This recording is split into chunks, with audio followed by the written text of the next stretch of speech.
Peace everybody, it's your man Willie Green here with Produce Like a Pro to give you 5 hip-hop vocal mixing tricks to get your raps right and your vocals sounding professional.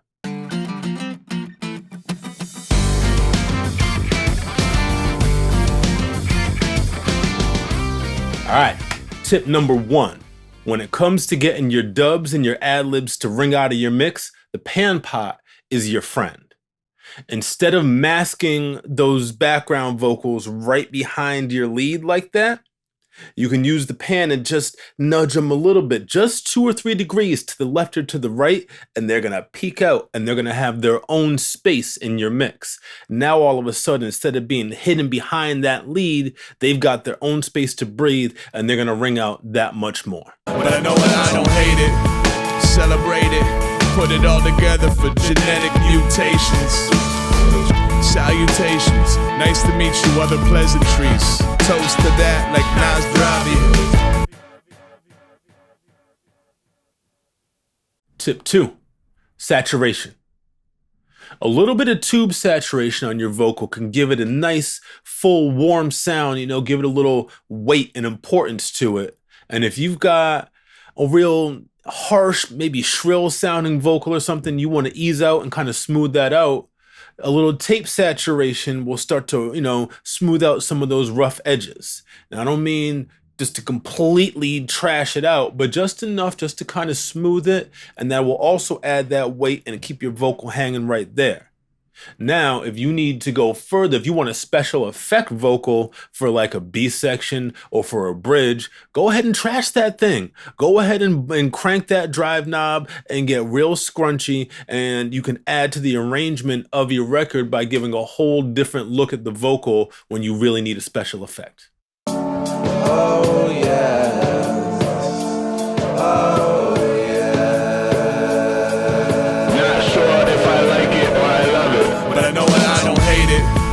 Celebrate it, put it all together for I love it. But I know I don't hate it. Celebrate it, put it all together for genetic mutations. Salutations, nice to meet you, other pleasantries. Toast to that like Nas Dravi. Or Probst or Yamas. They say that out on Greek coast. I know because I've been, bro. TV syndication didn't place my speakers. I'd rather have some vinyl on deck and some sneakers that were kind of fresh. Don't wear no steel toes. I love it. But I know I don't hate it. Celebrate it. Put it all together for genetic mutations. Salutations. Nice to meet you, other pleasantries. Toast to that like Nas Dravi. Or Probst or Yamas. They say that out on Greek coast. I know because I've been, bro. All right, number 3, delay instead of reverb. Reverb stylistically is not really used that often on rap vocals, although that's starting to change a little bit with, the melodic stuff that people are doing. But as far as on a straight ahead rap, you don't often hear a lot of reverb on it. But that doesn't mean that we don't need space around our vocal. We don't live in an anechoic chamber. Any room that you're in, wherever you're at right now, has some kind of reverb in it. And so it feels unnatural to hear a completely dry vocal in that way. So what I like to do, instead of putting a lot of reverb that doesn't really fit in a record, what I'll do is I'll take a little bit of a slap delay, a 16th note or shorter, really like a 32nd, and I'll send my vocal to that. And I'll blend it low, and there's not a lot of feedback where it's ringing out forever, but just enough to imply some space so the listener feels like the vocal is living somewhere and not just this dry thing hanging out there. And that'll also help move your vocal forward a little bit because now there's some kind of reference point to where it exists within the mix. So just a little bit of slap delay, and you can roll off the top on that so it's really more felt rather than heard, and that'll put your vocal in a nice space without clogging up the rest of your mix. Fresh, don't wear no steel toes. Don't have shoes that have Velcro. I would say, hell no. Shouts to Adidas with the classic motifs like shell toes. One take, 5 out of 5. Number 4, If there is a vocal in your record, the most important thing in that record is your vocal.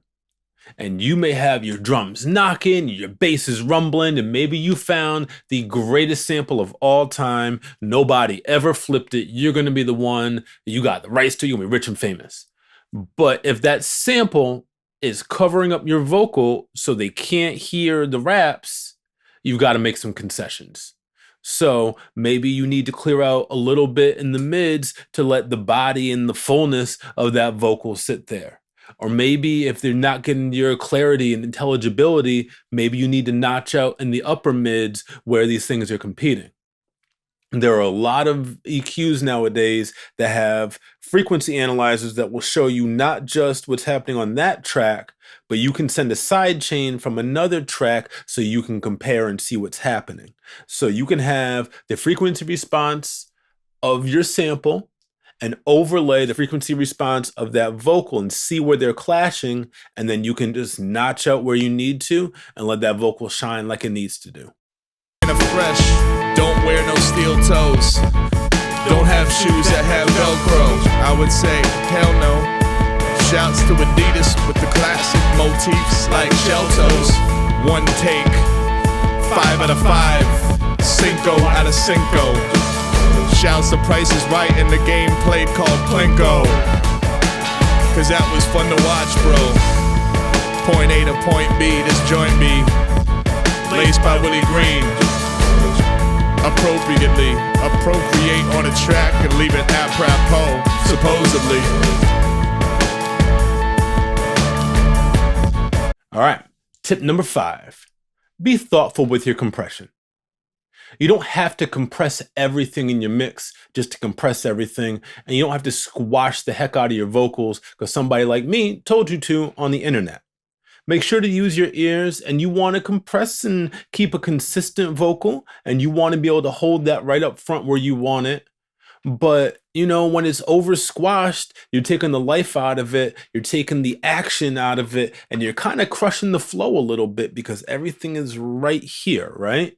So first, you know, look at that wet dry knob, or if you're working in parallel, how much you're bringing up that parallel compression.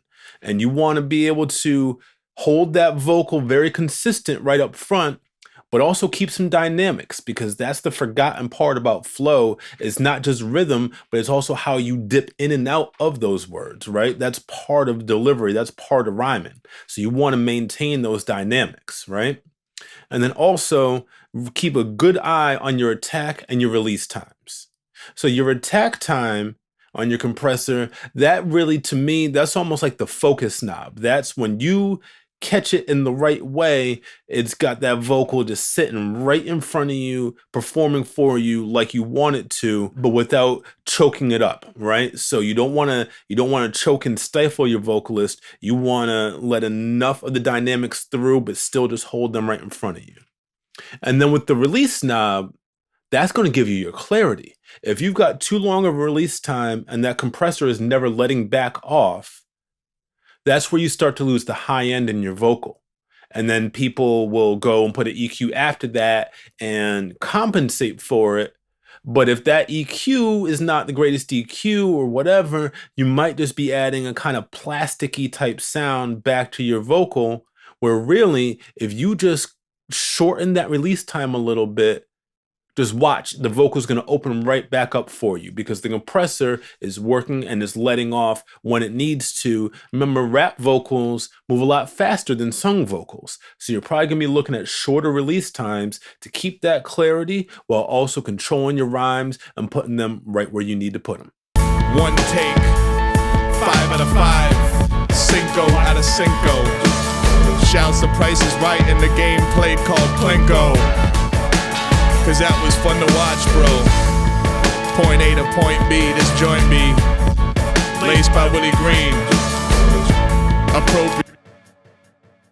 All right, so there you go. That's 5 hip-hop vocal mixing techniques that you can use in your studio right now with any software, any DAW, and make sure that your raps are hitting exactly like you want them to. Once again, my name is Willie Green. This is Produced Like a Pro, and I'll catch you next time. Peace.